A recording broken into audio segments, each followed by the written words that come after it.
नमस्कार मंडळी. तर चला आज आपण घेवड्याची भाजी बनवूया आणि थोड्या वेगळ्या पद्धतीने म्हणजे काय, तर आज आपण नॉनव्हेज करणार आहोत घेवड्याची भाजी.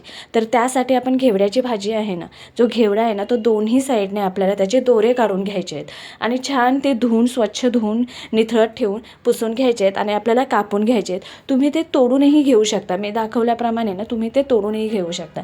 त्यासाठी आपल्याला 1 ते 1.5 कांदा लागणार आहे आणि 1 टोमॅटो. हे बघा, हे दाखवलेत मी तुम्हाला.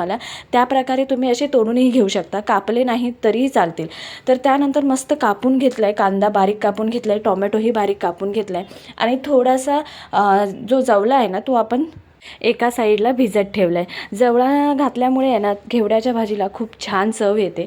तर मस्त आपण कढईमध्ये तेल घातलं आहे आणि 1 चमचा ते 1 ते 1.5 चमचा, तुम्हाला आवडेल त्याप्रमाणे क्वांटिटी कमी हवी असेल तर थोडं कमी तेलही टाकू शकता.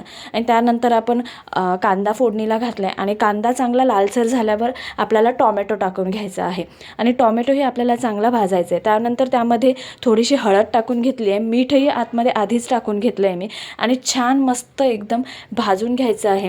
आता आतमध्ये 1 चमचा मसाला टाकून घेतला आहे आणि तोही चांगला परतून घेतला आहे. आता आतमध्ये जो घेवडा आपण साईडला कापून ठेवला आहे ना तो आतमध्ये टाकून घ्या आणि तोही चांगला आपल्याला परतून घ्यायचा आहे. आणि त्याचबरोबर जवळा जो आपण साईडला भिजत ठेवला आहे तोही टाकून घ्या आणि तोही चांगला परतून घ्या.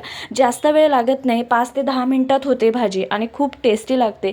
एकदा नक्की ट्राय करून बघा. कसं झालं आहे मला कमेंट करून नक्की सांगा.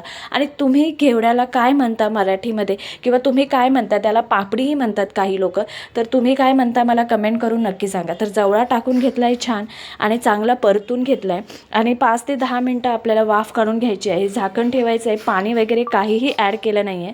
मस्त वाफेवर शिजून येते ही भाजी आणि चव अप्रतिम लागते. नुसती घेवड्याची भाजी कोण खायला बघत नाही, तर भाकरीबरोबर आहे ना ही खूप टेस्टी लागते. तुम्ही एकदा नक्की ट्राय करून बघा. आणि भाकरीबरोबर, चपातीबरोबर तर अप्रतिम लागते आणि तोंडीही लावण्यासाठीही घेऊ शकता. तर मस्त थोडासा पाण्याचा वफारा टाकायचा आहे, जास्त पाणी आपल्याला नाहीच ॲड करायचं आहे आणि 5 मिनटं मस्त वाफ काढून घ्यायची आहे. आणि शिजली की नाही एकदा बघायचं आहे. घेवडा शिजला म्हणजे समजून जायचं की आपली भाजी रेडी आहे. जेवढा शिजायला जास्त वेळ लागत नाही. आता आतमध्ये 2 ते 3 आमसूल टाकून घ्या. ऑप्शनल आहेत, नाही टाकलं तरी चालेल. तुम्हाला पाहिजे असेल थोडासा आंबटपणा तर लिंबू टाकलं तरी चालेल, जर आमसूल तुमच्याकडे नसतील तर.